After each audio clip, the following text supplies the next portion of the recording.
जानू डीजे जानू डीजे जानू डीजे जानू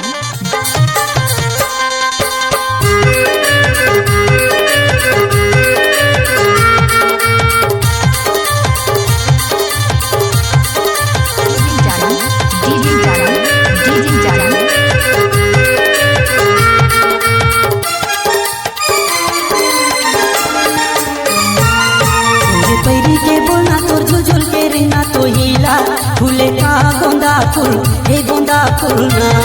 पूरे पैरी के बोलना तोर झुझुल के रहना तो हीला फूले का गोंदा फूल हे गोंदा फूल ना बोला हूँ के तय वो